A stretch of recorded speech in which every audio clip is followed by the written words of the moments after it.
Hello, everyone, and a warm welcome to the 18th episode of Ara the Autistic Alien. I'm super happy that you're here with me today again, and I hope you had a great week so far.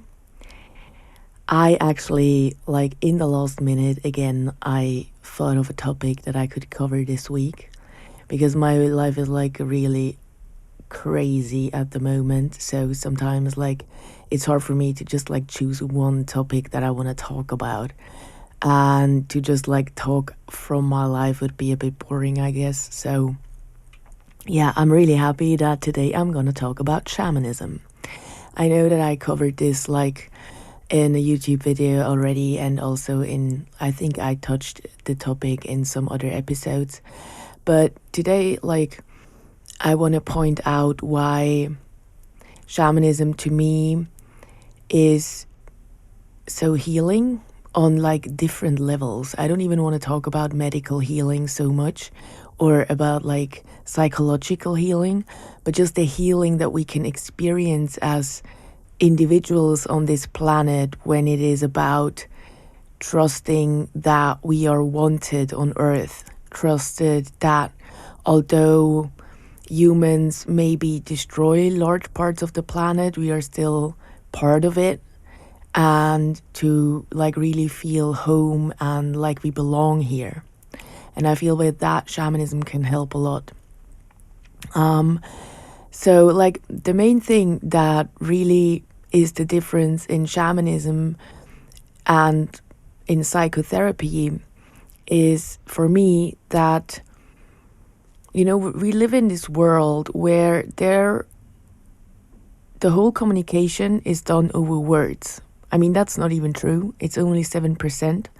But still, we use words for a lot of things, to describe things, to tell each other stories. We use them very, very much. And I feel that because this world kind of makes us a little bit lose the connection to our hearts when we grow up, simply because there is no space for feeling in the modern mechanics of the world, and the working world especially. We also lose the relation to the words that are actually said. Because a word, as I said in the last episode, or in the one before, a word is only a transmitter, right? And what it transmits is actually a feeling. And when we do not relate to our own feelings anymore, we also do not relate to the feelings in other people. That's why I believe people can ask for help and they are not given the help. Because the person that they ask it from actually is so disconnected from their heart space that they cannot sense the urgency. Yeah? And I mean, for example, we know that people were attacked by other people in the broad daylight, and there were other people there and nobody did something, although they screamed for help. And that's because we are so disconnected. And I believe that's why psychotherapy doesn't really help in a lot of cases. It can help, as I said before, to uncover what happened, but in the end, that doesn't even really matter. All the stories we tell ourselves are exactly the web that keeps us caught in these stories. So what we would actually need is something that is outside of this story. And that's what shamanism is, because it's not rationally, you cannot understand it. Yeah. You cannot rationally digest it, so to speak. But you can see the differences it makes. Yeah. So for example, I studied all these different forms of mediumship and trance healing, and I guess I'm pretty good at that, but still, the sound of a drum gets me so much deeper into trance than any mental exercise or visualization ever will. Simply because my head is not connected at some points to my heart. So when I just visualize things, it doesn't have the same impact as when I really give my body over to spirit in the form of drumming and in the form of singing. And I experienced that in my clients too, that, like, we can talk so much about what happened to us, but then when we always talk about that, we still identify with it. Yeah. And like when we look at it from a shamanic point of view, like there is this thing, I don't know, I call it like the astral view, but like Alberto Villoldo would call it the shamanic way of seeing. Yeah. And it's like just a way of seeing the aura and seeing like where there are imbalances in the light body, and see where they come from. Like they don't even have to be necessarily from this life. They can like kids can be born with like already like some, I don't know, we could call them thorns or shards of glass in parts of their aura, and it's simply because there are parts of your aura that are reborn, as I describe in my book, like the astral body. So when there are certain things that you still carry with you, then they will be reborn with you. And that's why there can be like, let's say, traumata within the field from past lives that we don't necessarily like know about or even remember. And I'm not sure how much of this, like sometimes like what I experienced in the shamanic ways of healing is that most of the times it's not really important to understand what's there or what caused it, like for me as a shaman, it's not really important. Like for sure your story is important to you, and for sure it's interesting for me if you share your story, because then like it makes more sense, or like I just like it confirms my view of things. Yeah. But if I have your allowance, because I don't just tune into people's fields, like you have to book me for that or like work with me for that, because otherwise I will not do it. I think it's not good to do that without the allowance of a person. So if I work with you and I will like see, okay, there is like this connection, or there are these shards of glass or whatever, it's not necessarily important that I tell you that. Yeah. It's important that I work with it and then I tell you what I'm doing. Yeah. But then sometimes it's even important that I don't tell you what I'm doing. Like there are sessions where I will just talk to the person, and there will be many things happening in the background, but this person will not like feel that, and I will tell them afterwards, because they booked me, so they gave me the allowance to work on the subjects that they told me. And it is also my responsibility to understand which is the best way to do that. And sometimes this will be over just having an hour-long chat, and in the meanwhile things are happening in the background on your aura that are just like necessary for your ego to not understand at the moment, because then you would catch them again. It's kind of like, like sometimes I believe that, or like I'm very sure that the things that we perceive on psychedelic trips are things that are being cleared. Yeah, so it's never a new horror trip, like when you have a bad trip. It's never a new story. It's actually something that leaves you. And the thing that makes it a horror trip is that you looked at it in the wrong second. Like in my like experience, healing has a lot to do with snatching that exact moment when the ego is not looking.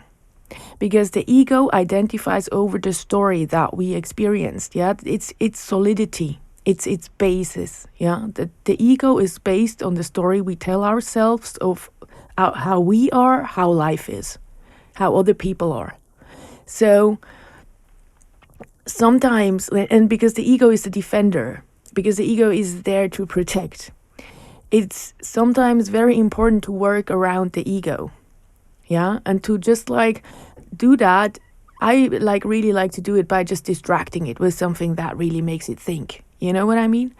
And that's sometimes really important, because like with a bad trip, like if you maybe wouldn't have gone to the toilet alone in that very moment, and you would just have stayed with the music. Of course, that's what had to happen. You had to look at it like in some weird way, you had to get caught up in this weird trip that you had right there. But I believe that maybe there are way more things like these that we don't even consciously process that are happening while we have ingested psychedelics.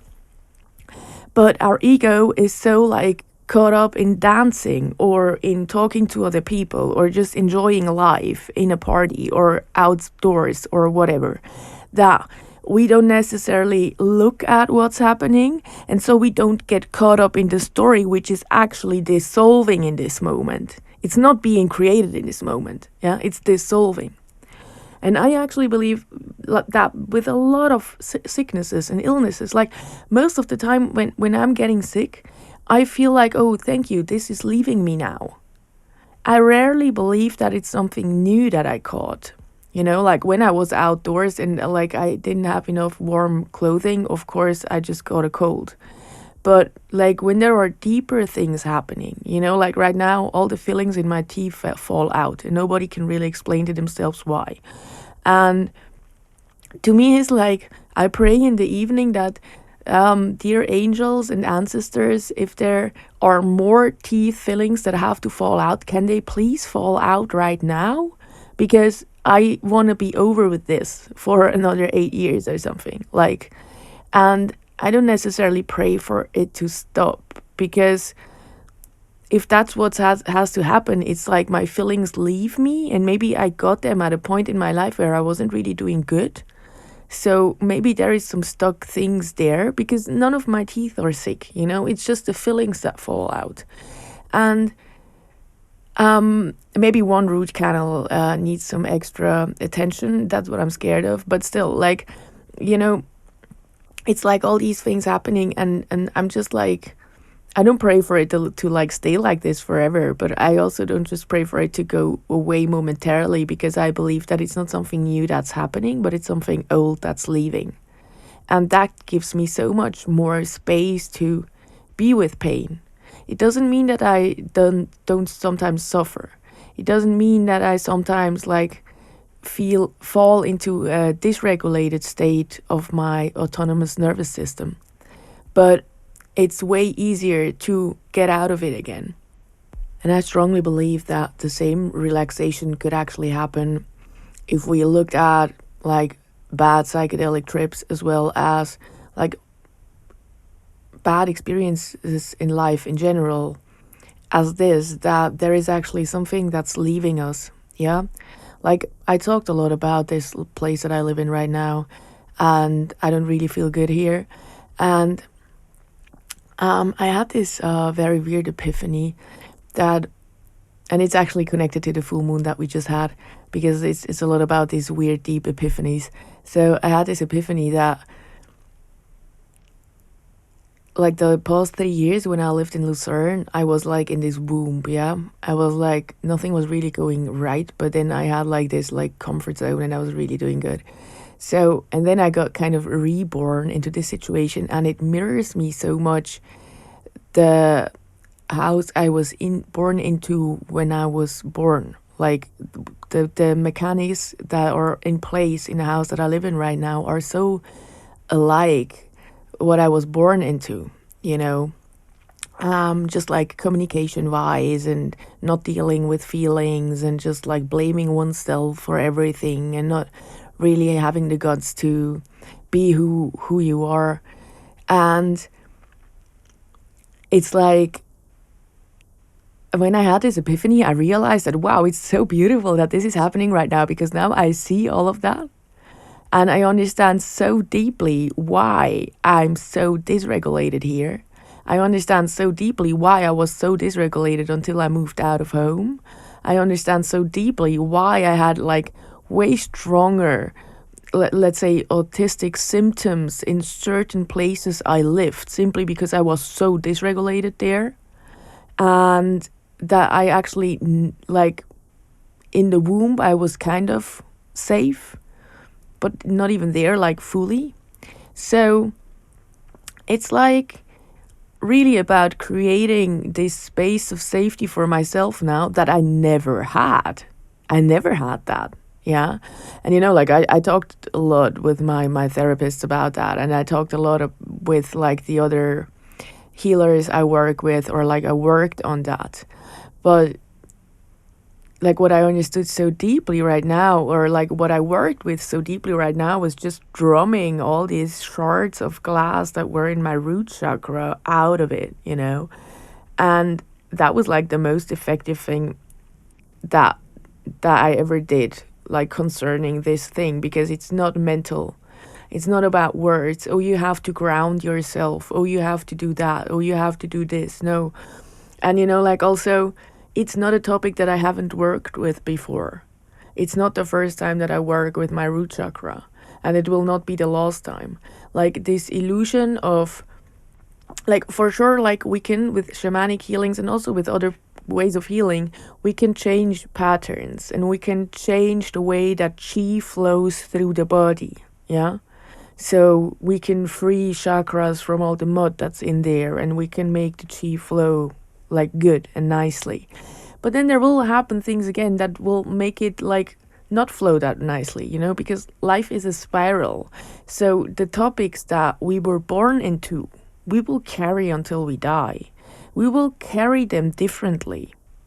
But it's not that we are here to absolutely like let go of these topics. No, it's about finding a way to dance with the topics that we were born into. Yeah. If you were like mistreated as a child, that will not leave your system.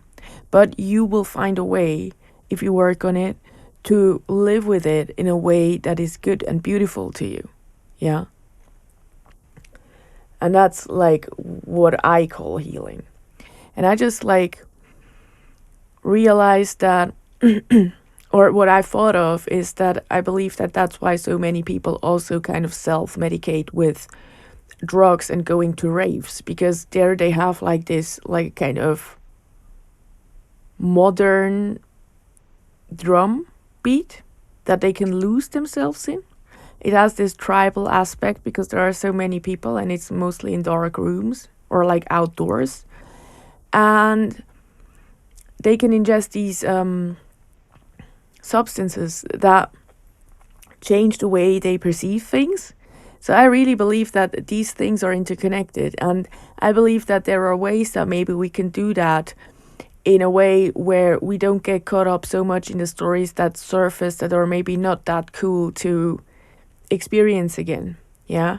Because I believe that a lot of like bad trips happen also because people are just not aware that they play with the fire every time they ingest psychedelics. Simply like, not because like I don't want to like put like here, I don't want to like be the voice of like reason. Maybe I should be. Whatever. What I mean here is that like, you can have so many good trips and then you ingest one time and there is just something in the air, or there is something weird, or like something weird is about to happen and you don't know yet. And then everything goes awry and you have like 3 years to recover from that. And if you don't understand what happened, maybe you ingest again the same substance because you want to solve what happened and then you make it worse. Yeah. And I believe that we could like, if we understand the basic need behind why we have to go to parties every weekend, then maybe we can do that in a way that is more beneficial to who we are. Yeah. Because I'm all about ecstasy and I'm all about trance, but not necessarily anymore in the ways I was before. Simply because I think it's so much more fascinating when my ego is like, like when you ingest something, there is a reason why you are ecstatic. Yeah. There is a reason for it. But when you just dance, like you go crazy, and then your ego afterwards is like, what the fuck just happened? How did that happen? Or it's the same with the drum. Every time I pick up my drum and I drum daily, my ego is like, why should we do that? La la la la la, because it knows exactly that I'm switching it off now and it doesn't like it, and it can't explain itself why it works so well. But it's just because sound is so powerful. And Yeah, so I think that's very funny. Like every time, and then I start drumming, and then it takes like two, like not even a minute, and then I'm singing, and then my ego is still solved, and I'm just there with spirit, and I'm just flowing for forever.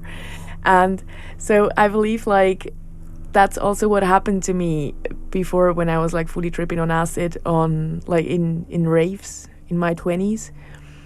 But there my ego was always like, "Oh yeah, I ingested acid." So that's kind of the normal thing to happen, right? So it didn't carry this magic with it, and I always took my ego there. And I believe that I'm not really sure. Now I admit something that like I didn't talk about this to anyone, but I'm not really sure if psychedelic therapy will work. Simply because they again approach it from the ego. And as I said before, that's like the only part of you that we don't want in these sessions. Yeah. And if you like psychedelics have this kind of ego dissolving story, yeah. But if you then do that in a scientifical setting, I'm not really sure if that will work. But yeah, well, we'll see, right? I just like when there are so big hypes around substances, I rarely believe them. It's the same with weed. Like now, weed isn't the same as it was before America legalized it. It's okay, but it's so commercial, and yeah, like I don't like that. But anyways, so yeah, to come back to shamanism, um, I believe that the reason why it works so good for me and also for others is just that there is this like safety that's generated by the drum, and there is safety generated by knowing like you really like I feel like we should only work with shamans that we really trust, because in the end it's about our trust in the doings of the shaman, or in the powers of the shaman, or in the connection of the shaman to the divine or to spirit, that makes us open enough to receive the healing or to receive the transformation. Because if we don't trust, then it can't happen. And I believe also that's why so many people actually now, like there are so many how do you say, apprenticeships maybe, that where you can learn to become a shaman. And I saw some of them that I believe are really valid, and I think it's really cool, because I believe that, you know, like we all have these trust issues, right? And I think that that's maybe why so many people want to learn it for themselves, because they can practice it on themselves then. And I think it's a beautiful thing. Yeah, like I don't think that I will ever teach this, simply because it came to me through my bloodline. So I can't really, like, I can explain what I'm doing, of course, but I'm not sure if the way I do it is easily passed onable to others. Like, I'm not sure, because there are just so many things that I intuitively do since I'm very little, that I don't even know, like, if I, like, for a long time in my life, I thought everybody was like me. So learning that they're not, now I'm not sure, like, what of what I can is maybe not possible for everybody else, yeah. But then, like, you can learn it, but like, maybe not the way that I do it, but there are other ways that you can learn it. I think it's beautiful. But I think, like, also, it's very beautiful to work with other shamans. I do a lot of work on myself, but I also have, like, people in my close field that I work with on a regular basis, simply because we like especially when you work with people or when you work with yourself a lot, because there is a lot of things that you have to clean up or that you want to transform.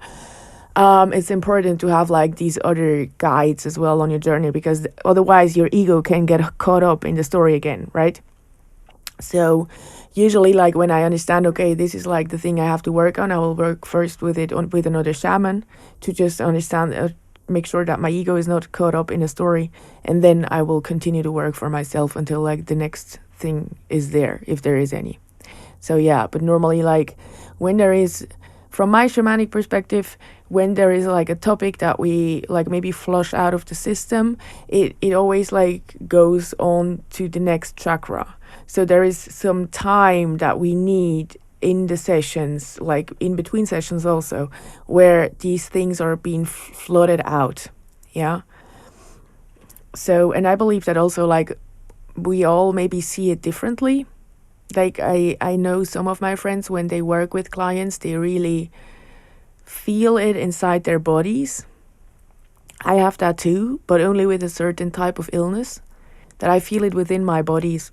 And otherwise, I just see it in the aura of the client. I kind of see this like dark clouds. And when I look at it more closely, I can understand where they come from and maybe what they even served at some point. And often there maybe are clouds that are there because we had to leave certain parts of ourselves behind in certain circumstances in our lives. And so we kind of cloud that pain that is there from having lost some part of ourselves. But part isn't lost. So once we see that and we can work with it, we usually like clean that place first. Usually it's a chakra, or a nadi, like a meridian that's blocked.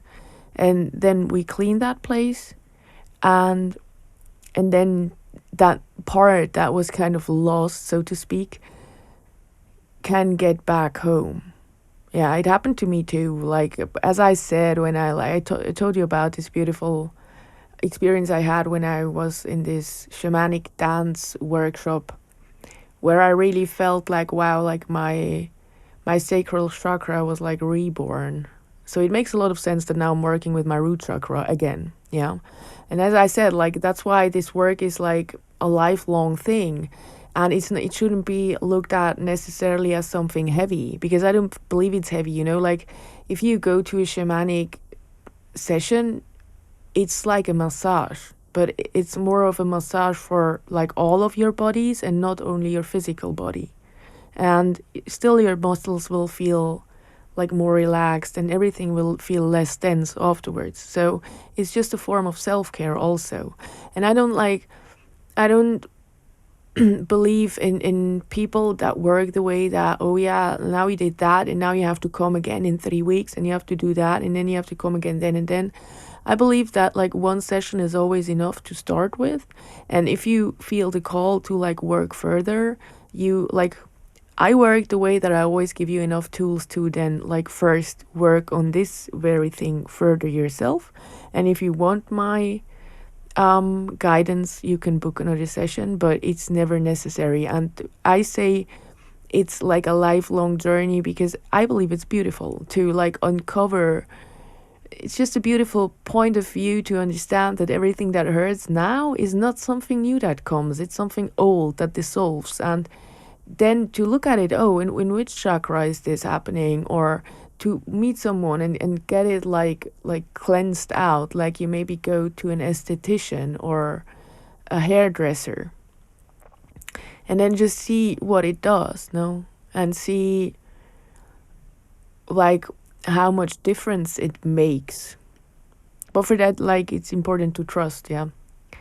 And I think trust is not something that we can choose to build. It's just something that we feel or we don't. So yeah. But yeah, that's just how I perceive it. Like, and I believe that, you know, like, I actually believe that maybe like in a perfect world, shamans wouldn't be needed, simply because I believe that the system is done so well. Like the whole bodily system of the human is done so well, right? Like with all the, how to say, like we can eat food and then it gets like dissolved into good nutrients and bad nutrients, and the bad nutrients get out again. And you know, like we have this whole like crazily good working system. And I believe the aura is the same. But as with our body, I believe that in modern times we put too much information into our bodies. Like there is too much, like, you know, when I look at my mom that grew up in a tiny village with like, I don't know, 800 inhabitants or something at the time, or even less, you know, I don't believe that she had so many like impressions of sexuality as I had at the age of 20. no matter if it was my own experiences or just impressions that I was exposed to on the outside. And that's just one topic, but that goes for everything, like we are really flooded with information. And this flooding of information, I believe, is like really it's like it's triggering our bodies all the time, and that makes them work less good, you know they get to start like having problems to understand what is good, what is bad, and how to get things out. And then there is also this disconnection between the head and the heart, which makes that, between what is between the head and the heart, the throat. So what that actually means is that like the whole world is blocked in communication. Yeah, we talk what is in our head, but we don't talk what is in our heart. And through that, the aura cannot make its normal job and cleanse itself out if there wouldn't be that general blockage, because that's a lot of cleansing, to speak your heart instead of your mind, to really be vulnerable and put yourself out there and trust in the universe that you will not get hurt. That is like the bravest thing one can do in this world. Yeah. And that takes so much, and not many can do it. And that is such a big release, because what we feel is what the earth feels. So saying that, expressing it in one way or another, is a release of these fields. But because we suppress them and we only talk what's in our head, and our head is so far above our hearts and what we feel, and if we feel another way than another human being, we have to explain ourselves, and we have to make sure that they don't feel threatened by us feeling different, So that's not really release. And so I believe that as long as there are imbalances, shamans are needed the way they are needed right now. But otherwise, I believe that, like in old China, in ancient China, the doctor was only paid when his clients were staying healthy. Like as soon as they got sick, the doctor didn't get paid until they were healthy again. And then they just paid a monthly fee to the doctor because he kept them healthy, and that was his job. And I believe that the natural role of the shaman is actually that, that to keep everybody healthy. And that's when you get paid. And you when your clients get sick, that's when you not get paid. But right now that's not working. And right now that's not really what's needed, so to speak. Yeah, because what's needed right now is actually work on the light bodies, or the aura as I prefer to call it, and work on these things without looking for explanations all the time. But just understand that feeling something or sensing something or seeing something with your third eye is enough validation for it to be there and for it to be worked with. Yeah. And I know that sounds very far out there for everyone that doesn't believe in these things. But then again, I just seen so many results that psychotherapy just couldn't deliver.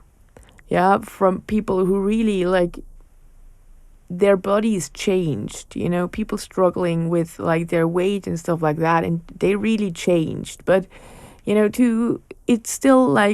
it's still not that the shaman can do the work for you, because you have to do the work by trusting that it's actually a reachable goal, and that you deserve to be healthy, and that you deserve to be feeling good, and to have and that's a big step, that it sounds so easy, because again our head is just oh, I hear the words, I understand the words. But once we transform that down, and that's actually a good thing if you're like me and you're this head person, and you also realize that sometimes maybe you're a bit too cold towards other people's experiences because there is this cut between head and heart.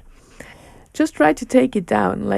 When somebody is suffering and all you tell them is this cold phrases, oh, it will be okay again, or whatever, just if you want to put it down in your heart, imagine it's a balloon inside of you, what they just said, and then let it sink it down into your heart. And then you will feel what they said.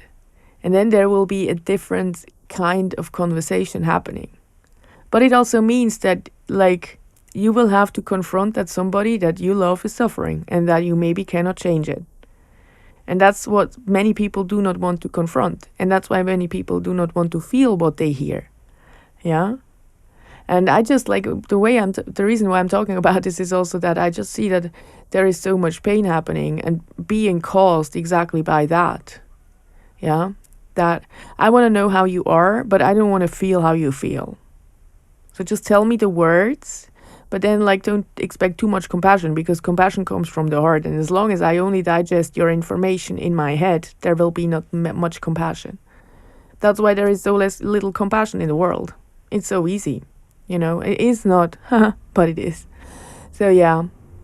And I believe or not, I believe, I know that that's also the reason why I do what I do. And sometimes I'm like, why do I do all these crazy things? Like, why do I have to do jewelry also and clothing also and all these things? Because they kind of stress me out more than they bring me anything. But then it's just like, I know that these symbols work. And what I know is that exactly what I do is breaking that barrier. Like, whatever my work is that you use, like whatever it is, what it actually does is it helps you in what I just talked about in this whole episode. It helps you with balancing your aura. It helps you with balancing and cleaning your chakras. It helps you with getting into a new relationship with life. And it doesn't matter what you resonate with, but it's important that there are different things so that different people can resonate with it. And the more of it that gets out into the world, the more of it will happen in the world. So yeah, like sometimes like I'm so in this thing, like, like it's my everyday life. Yeah, this work I do. So sometimes I forget that I like don't really do it for myself. I mean, for sure I do it for myself. I have to pay my rent and everything. But like I forget that so little of this is out there. So then I'm like confronted more with the outside again, and I'm like, oh my God, everything is so matrixy still, and everything is so fucked up still, in my opinion, and everything is so commercial still, and everything is so capitalistic still. So it's really much needed, like even more than I feel the urge to create inside. Yeah. So yeah, I just talked for 37 minutes. I really hope that made a lot of sense. Um, so yeah, maybe my final thoughts are that I think that psychotherapy is super valid, but I also think that it can only like go to a certain point, and from then on, it's about the somatic experience, about like really going into a physical experience, going into a trance experience, and especially like maybe working with someone that can actually tell you, yeah, I can help you with your problem. Because most psychotherapists actually just tell you, yeah, you have to help yourself, but I can guide you there. And that's not what shamanism does. Shamanism is like, hey, we work with spirit, and spirit can like do a lot, but we cannot give you any guarantee that it will, It also depends on where you are and what your life lessons are and what you want to accomplish and where you want to go. Because, like, it's like when you go hiking, when you want to have like a really beautiful view, it's going to be rough. Yeah. If you just want to have like a mediocre view, you don't have to walk that far, So, yeah. I just like, I believe that all these like not only rational workings are very important at the moment, especially because they are not rational, and because they are like the only tools that we really have that can work around the ego, if people are open to it. That's maybe the main setback, that like it doesn't work when you're not open to it. Like if you don't trust the person that's working, it like you will not see the results. It will maybe even work, but because your ego is so obsessed with it not working, it will not, like you will not see that it worked, or maybe you will see that it worked and you will get so scared that you never talk to that person again. Happened to me before too. So yeah, it's like it's a very mystical territory, I guess. But then again, it's so grounded and it's so natural and it's so based on the most like natural principles, the whole thing, like the whole shamanistic approach, no matter which one you take, but it's just so connected to Mother Earth that I believe it just has way more roots than what we now created in the 20th century with our heads during the time of Industrial Revolution and all of these things, you know. And the way I see it is that right now, like, there are a lot of good concepts out there. Like the Wim Hof method in my opinion, is, for example, also a very good way of shamanic healing. You can do that like very easily, and it's really like it does something to your brain. It's really healing.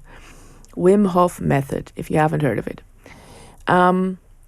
So actually, it's just like doing some breathing exercise and doing ice baths, but it's way more than that because it's about a physical release. Again, we are here. So yeah, like I believe that whatever exercise we can do that actually brings our mind into our body is something that will heal this connection between the head and the heart. Yeah. So I feel like I was all over the place again. I really hope this was fun for you. And yeah, I will talk more, I guess, about shamanic ways of healing, but this should be enough for today. Thank you so much for listening, and I wish you a lovely weekend ahead. And hear you next week. Thank you so much. Bye bye.